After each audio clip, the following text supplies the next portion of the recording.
అందరికీ నమస్కారం. ఆంధ్రప్రదేశ్ అసెంబ్లీ సమావేశాలు జరుగుతున్నాయన్న విషయం మనకి తెలిసిందే.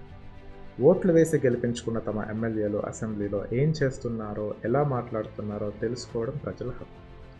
అది తెలియజేయడం ప్రభుత్వం యొక్క బాధ్యత. ఈ వీడియో ద్వారా రాష్ట్ర ప్రభుత్వాన్ని, సీఎం గారిని, డిప్యూటీ సీఎం గారిని అసెంబ్లీ సమావేశాలు రికార్డెడ్గా ఒక వెబ్ పోర్టల్లో పర్మనెంట్గా మెయింటైన్ చేయాలని అభ్యర్థిస్తున్నాం. లాస్ట్ ఇయర్ అక్టోబర్లో 175 మంది ఎమ్మెల్యేల అటెండెన్స్ పర్సంటేజ్కి సంబంధించి ఆర్టీఐ అప్లికేషన్ నేను ఫైల్ చేయడం జరిగింది. దానికి వచ్చిన సమాధానం, with reference to your application cited, I am to inform you that there is no such practice to maintain the attendance percentage of members. స్టూడెంట్స్కి నెక్స్ట్ గ్రేడ్కి ప్రమోట్ అవ్వాలంటే అటెండెన్స్ పర్సంటేజ్ బాగుండాలి. ఎంప్లాయీస్కి అటెండెన్స్ పర్సంటేజ్ లేకపోతే అసలు జాబే ఉండదు. స్టైపెండ్స్కైనా, స్కాలర్షిప్స్కైనా అటెండెన్స్ పర్సంటేజ్ చాలా ఇంపార్టెంట్.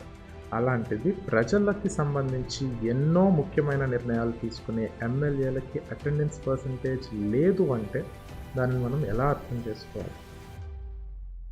కాబట్టి పార్లమెంట్కి సంబంధించి ఎలాగైతే సన్సద్ టీవీ అనే వెబ్ పోర్టల్ ఉందో, అలానే ఏపీ అసెంబ్లీకి సంబంధించిన వివరాలను, సమావేశానికి సంబంధించిన వీడియోలను ప్రజలకు అందుబాటులో ఉంచి నిజమైన ప్రజాస్వామ్యం వైపు అడుగులు వేస్తాం.